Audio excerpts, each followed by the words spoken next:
दिल्ली की सर्दी भरी एक रात थी। 16 दिसंबर 2012। एक यंग फिजियोथेरेपी स्टूडेंट अपने मेल फ्रेंड के साथ मूवी देखकर घर लौट रही थी।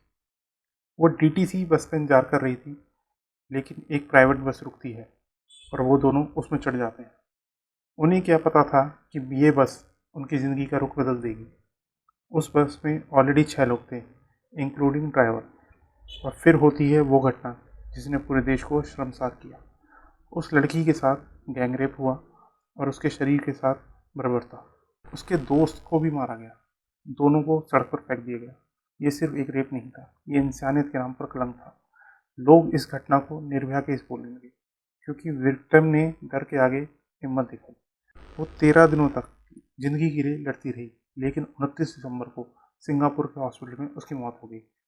और यहाँ से शुरू हुआ एक आंदोलन, एक लड़ाई, सिर्फ एक लड़की के लिए नहीं, हर लड़की के लिए। जब मीडिया ने इस केस को उठाया तो लोगों का गुस्सा सड़कों पर दिखाई दिया। जंतर मंतर, इंडिया गेट, हर जगह प्रोटेस्ट शुरू हो गए। स्लोगन होने लगे, कैंडल मार्च होने लगा। कोई कास्ट, रिलीजन या पार्टी का इशू नहीं था। सब एक आवाज में न्याय मांग रहे थे। बलात्कारियों को फांसी दो, ये सिर्फ स्लोगन नहीं था, ये डिमांड थी। हर टीवी डिबेट, हर न्यूज़ बुलेटिन, सब पर एक ही इशू चल रहा था। युद्ध का गुस्सा ऐसा था कि सरकार को भी रिस्पॉन्ड करना पड़ा। पीएम ने प्रेस रिलीज जारी किया। सोनिया गांधी ने विक्टिम्स के परिवार से मुलाकात की। ये पब्लिक प्रेशर ही था जिसने इस केस को फास्ट ट्रैक कोर्ट में भेजने पर मजबूर किया। लोग सिस्टम से पूछ रहे थे, क्या हमारा कानून कमजोर है? और इसी गुस्से ने एक नए संवैधानिक और कानूनी चैप्टर की शुरुआत की। निर्भया एक नाम नहीं है, एक मूवमेंट बन चुकी थी। एक ऐसी आवाज जिसमें हर औरत का डर छुपा था। दिल्ली पुलिस ने तेजी से काम किया। 6 एक्यूज को अरेस्ट किया गया। एक जुनाइल भी था जिसकी एज 18 साल से कम थी। सब पर चार्जेस थे, rape, murder, kidnapping, conspiracy. Case fast track court में गया ताकि न्याय में देर ना हो। विक्टिम के डाइंग स्टेटमेंट ने पूरे केस को स्ट्रांग बना दिया।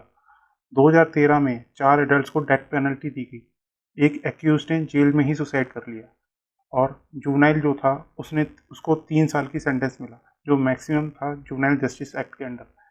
ये डिसीजन कंट्रोवर्शियल बना। लोग कह रहे थे कि 17 साल 6 महीने की आदमी अगर इतना ब्रूटल क्राइम कर सकता है तो उसे भी बड़ी सज़ा मिलनी चाहिए।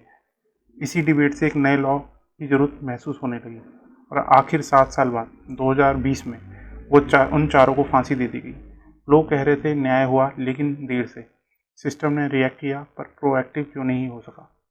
पब्लिक प्रेशर के बाद गवर्नमेंट ने जस्टिस JS वर्मा कमेटी बनाई। इस कमेटी ने सिर्फ 29 दिन में अपनी डिटेल रिपोर्ट सबमिट कर दी। 600 पन्नों की रिपोर्ट ने कहा, यह सिर्फ कानूनी नहीं, सामाजिक क्राइसिस भी है। उन्होंने सजेस्ट किया, सेक्सुअल ऑफेंस की डेफिनेशन को ब्रॉडन करना पड़ेगा। मैरिटल रेप को भी क्राइम में लेके आओ। पुलिस अकाउंटेबिलिटी बढ़ाओ, फास्ट ट्रैक कोर्ट बनाओ।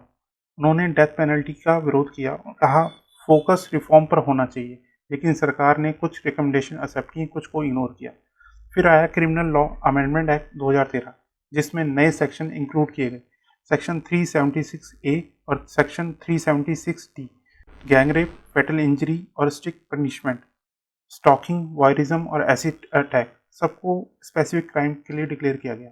मैरिटल रेप अभी भी क्राइम में नहीं है, डिस्पाइट रिकमेंडेशन। जस्टिस वर्मा का काम एक लैंडमार्क था, एक मॉरल सोसाइटी के लिए। सरकार ने निर्भया के नाम पर एक डेडिकेटेड फंड अनाउंस किया, निर्भया फंड। इसका पर्पस था वुमेन सेफ्टी प्रोजेक्ट को फंड करना। CCTV इंस्टॉलेशन, पैनिक बटन इन बसेस, हेल्पलाइन नंबर्स, सब इससे फाइनेंस होने थे। लेकिन रियलिटी ये थी, कई स्टेट इस फंड को यूज ही नहीं कर पाए। रेड टेपिज्म और ब्यूरोक्रेटिक डिले ने इस फंड को इनएफेक्टिव बना दिया। स्कीम्स तो आई, one step centre, women help 181, save city project, लेकिन ग्राउंड लेवल पर इम्प्लीमेंटेशन अभी भी वीक है। निर्भया का नाम तो यूज़ हुआ, लेकिन क्या सच में वुमेन सेफ फील करती है? टेक्नोलॉजी बदली, ऐप्स आई, पर माइंडसेट बदलने में टाइम लगता है। इस फंड का सिंबॉलिक वैल्यू ज़्यादा था, पर प्रैक्टिकल वैल्यू उतना नहीं निकला। ये दिखाता है कि पॉलिसी बनाना आसान है, इम्प्लीमेंट करना मुश्किल। निर्भया ने एक साइलेंट रेवोल्यूशन शुरू किया। लोग ओपनली बात तो करने लगे सेक्सुअल वायलेंस पर पहले इसे टैबू माना जाता था। बहुत से पेरेंट्स ने डॉटर्स को सेल्फ डिफेंस क्लासेस ज्वाइन कराई। कॉलेजेस, ऑफिस में पोस्ट एक्ट का इम्प्लीमेंटेशन ज़्यादा सीरियस होने लगा। वुमेन्स राइट ग्रुप और NGO और एक्टिव हो गए। मीडिया ने भी वुमेन सेंट्रिक रिपोर्टिंग को स्पेस दिया। लेकिन जेंडर बेस्ड वायलेंस के फिगर अभी भी हाई हैं, अभी भी नंबर बढ़ ही रहे हैं। रूरल इंडिया में भी रिपोर्टिंग का लेवल लो है, विक्टिम ब्लेमिंग अभी भी होती है। रात को क्यों निकले थे, जीन्स क्यों पहनी थी, या तुम्हारा नंबर उसके पास कैसे पहुंचा, ये बातें आज भी बोली जाती हैं। यानी सिस्टम तो अपग्रेड हो गया, लेकिन समाज का सॉफ्टवेयर अभी भी पुराना है। निर्भया केस ने जगा तो दिया, लेकिन रास्ता अभी भी लंबा है। चेंज तभी होगा जब इंसान अपनी सोच के तरीके को बदलेगा। सिर्फ कानून बनाना काफ़ी नहीं होता, एग्जीक्यूशन और अवेयरनेस भी इक्वली इम्पॉर्टेंट होता है। सरकार को क्या करना चाहिए? पुलिस रिफॉर्म लाने चाहिए, जेंडर सेंसिटाइजेशन ट्रेनिंग मैंडेटरी होनी चाहिए, हर सिटी टाउन में फास्ट ट्रैक कोर्ट होने चाहिए ताकि देर से न्याय ना मिले। स्कूल करिकुलम में कंसेंट और जेंडर इक्वलिटी की बेसिक एजुकेशन इंक्लूड किया जाना चाहिए। मैरिटल रेप को भी क्राइम डिक्लेयर करना चाहिए, जहाँ हाँ नहीं वहाँ ज़बरदस्ती कैसे। निर्भया फंड का ट्रांसपेरेंट और टाइमली यूटिलाइजेशन होना चाहिए, हर पैसे का हिसाब मिलना चाहिए। औरतों के लिए खाली पुलिस स्टेशन नहीं, नाइट पेट्रोलिंग और सेफ पब्लिक ट्रांसपोर्ट का नेटवर्क भी बनाना चाहिए। सोसाइटी में हम सब रहते हैं तो हमारे लिए भी कुछ जिम्मेवारी रहनी चाहिए, जैसे पहले सोच बदलनी चाहिए, विक्टिम ब्लेमिंग को तुरंत बंद करना होगा, घर से शुरुआत करो, लड़का लड़की में फ़र्क करना बंद करो, बॉयज़ को रिस्पॉन्सिबिलिटी और रिस्पेक्ट सिखानी होगी, लड़का है चलता है ये एटीट्यूड बंद करना पड़ेगा। हर इंसान चाहे मेल हो या फीमेल, स्ट्रीट हरेसमेंट देखे तो रिएक्ट करो, वीडियो रिकॉर्डिंग करो, चुप मत रहो और कंप्लेंट करो। निर्भया ने सिर्फ सिस्टम नहीं, समाज का चेहरा भी चैलेंज किया। उसकी कहानी एक आईने की तरह है जिसमें हम सबको देखना चाहिए। क्या हम सब सिर्फ न्यूज़ देखकर रिएक्ट करते हैं, या ये डेली लाइफ में कुछ बदलते भी हैं? सेफ्टी तभी पॉसिबल है जब संवेदनशील लोग, सक्षम कानून और जागरूक समाज एक साथ काम करे। आज हर लड़की निर्भया है, ये सिर्फ एक केस नहीं है, ये एक वेकअप कॉल भी है। पर सवाल ये भी है, क्या हम जाग गए हैं या जागने का नाटक कर रहे हैं? यूपीएससी एस्पिरेंट के लिए ये केस मल्टीपल एंगल से इंपॉर्टेंट है। GS paper 2 criminal justice system, women empowerment, law reforms. GS paper 1 society and gender issue, और एथिक्स के पेपर के लिए case study on moral failures of society and duty of state इनमें important है। ये case एक landmark है जहां लॉ, मॉरलिटी और पब्लिक ओपिनियन तीनों एक लाइन में है।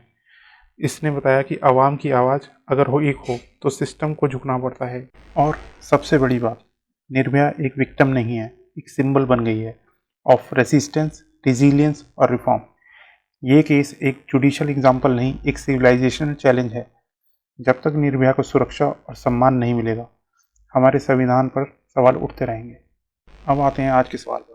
मान लीजिए आप एक ऑफिसर हैं और आपके एरिया में किसी लड़की को रोज़ ईव टीजिंग किया जाता है और वो कोशिश करती है कंप्लेंट लिखवाने की, लेकिन लोकल लोग इसे छोटी बात कहकर इग्नोर कर देते हैं और कोई भी उसकी एफआईआर भी नहीं लिखता। तो आप क्या करेंगे? आंसर कमेंट बॉक्स में लिखें। सोचिए, एक ही एग्जाम है, कुछ लोग सफल होते हैं, कुछ लोग फेल, लेकिन फर्क सिर्फ मेहनत का नहीं, फर्क होता है सही नॉलेज और सही स्ट्रेटेजी का। क्या हमें जो पढ़ाया या बताया जा रहा है, क्या उसका दूसरा पहलू भी है? दो तरह के बच्चे होते हैं, पहले वो जो अशिक्षित है और दूसरे वो जो भटके हुए हैं। तो आप किसी एग्जाम की तैयारी कर रहे हैं या नए नजरिए से सोचना चाहते हैं, तो आप सही जगह पे हैं। तो ये चैनल आपके लिए गेम चेंजर हो सकता है। यहाँ मिलेगी आपको insightful knowledge, education specific content और वो समझ जो आपको सिर्फ मार्क्स नहीं बल्कि रियल लाइफ विजडम भी देगा। और हमारी वीडियो इन्फॉर्मेटिव और वैल्यूबल लगती हो तो लाइक करें, अपना ओपिनियन कमेंट में लिखें और वीडियो को ज़्यादा से ज़्यादा शेयर करें और चैनल को सब्सक्राइब करना मत भूलना। मिलते हैं अगली वीडियो में। धन्यवाद। जय हिंद।